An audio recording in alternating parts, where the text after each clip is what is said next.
Galaxy میں stars دور دور ہو رہے ہیں اور پھیل رہی ہے یہ کائنات، اور قرآن کہتا ہے وَالسَّمَاءَ بَنَيْنَاهَا بِأَيْدٍ وَإِنَّا لَمُوسِعُونَ، آسمان کو ہم نے اپنے دست قدرت سے بنایا ہے اور اس کو ہم قیامت تک پھیلاتے رہیں گے۔ 14 صدی پہلے ہی یہ تحقیق اللہ کے کلام میں آ چکی۔ پہلے سائنسدان نے کہا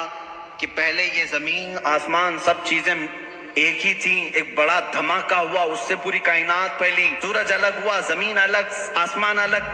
اس تھیوری کو قرآن نے خود بیان کیا ہے۔ اولم یر الذین کفروا ان السماوات والارض کانتا رتقا ففتقناہما، اللہ فرماتا ہے اے محبوب کیا نہیں دیکھتے وہ کافر اب بھی انکار کر رہے ہیں، زمین اور آسمان ملے ہوئے تھے، ہم نے ان کو پھاڑ کر کے الگ کیا۔ فتقناہما، فتق کہتے ہیں ایسا زور کا دھماکہ ہونا اور جھٹکا دینا جس سے ساری چیزیں بکھر جائیں، اور قرآن نے اس بگ بینگ کا ذکر کیا۔ بلیک ہول کا تذکرہ سورہ واقعہ میں موجود ہے۔ اللہ فرماتا ہے لا اقسم بمواقع النجوم، قسم ہے ان جگہوں کی جہاں جا کر کے ستارے فنا ہو جاتے ہیں، اس کو آج سائنسدان بلیک ہول کہتے ہیں۔ علم نباتات، پودوں کا علم، یہ ایک پورا باضابطہ ایگریکلچر، اس پر تو یونیورسٹیاں قائم ہیں جس میں پودوں کی نشو و نما کے متعلق تحقیقات ہوتی ہیں، اور قرآن اس کی تمام تفصیلات بتا رہا ہے۔ وَمِن كُلِّ الثَّمَرَاتِ جَعَلَ فِيهَا زَوْجَيْنِ اثْنَيْنِ، اللہ فرماتا ہے ہر پھل میں ہم نے میل اور فیمیل رکھا ہے۔ آج کے سائنس کہہ رہا ہے ہر درخت میں میل اور فیمیل ہوتے ہیں۔ زولوجی، جانوروں کا علم، وَمَا مِن دَابَّةٍ فِي الْأَرْضِ وَلَا طَائِرٍ يَطِيرُ بِجَنَاحَيْهِ إِلَّا أُمَمٌ أَمْثَالُكُمْ، ایک سائنسدان ہے، اس نے سب سے پہلے کہا جانوروں میں بھی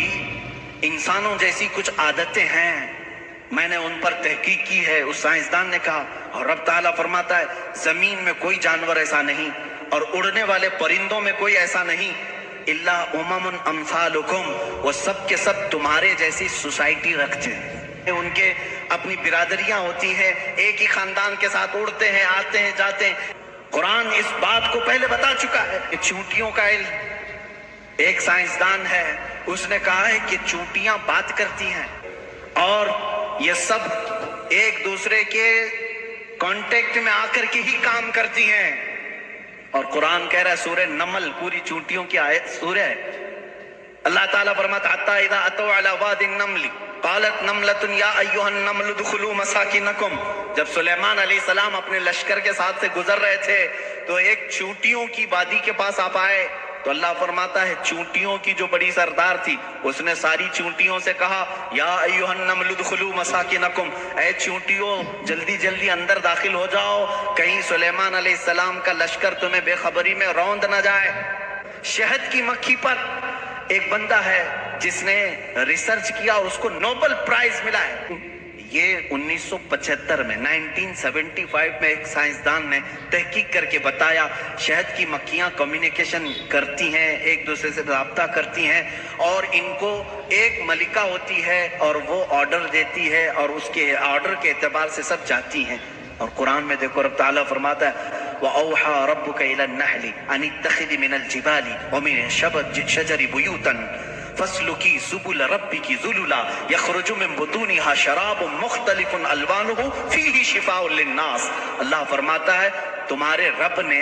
شہد کی مکھی کو یہ علم دیا ہے، اور شہد کی مکھی کا جو ورڈ یوز ہوا ہے عربی میں وہ مؤنث یوز ہوا ہے۔ اللہ قرآن میں فرماتا ہے مکھا نہیں مکھی۔ 1975 میں یہ بھی ایجاد کیا شہد کہاں سے نکلتا ہے، تو بعض لوگوں نے کہا وہ تھوک دیتی ہے منہ میں سے، اب تک تو یہی معلوم تھا۔ 1975 میں ایک سائنسدان نے کہا نہیں، اس کی بیلی میں سے،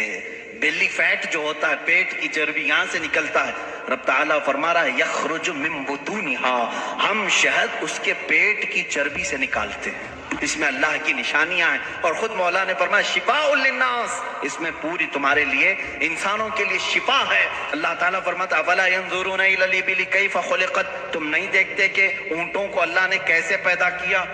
یہ کالجوں میں پڑھایا گیا ہے زولوجی کے اسٹوڈنٹس کو کہ تمام مخلوقات میں اونٹ کی تخلیق ایک سب سے الگ ہے، اس لیے کہ اس کے اندر ایسا مادہ ہے 1 مہینہ تک بغیر کھائے پیے زندہ رہتا ہے۔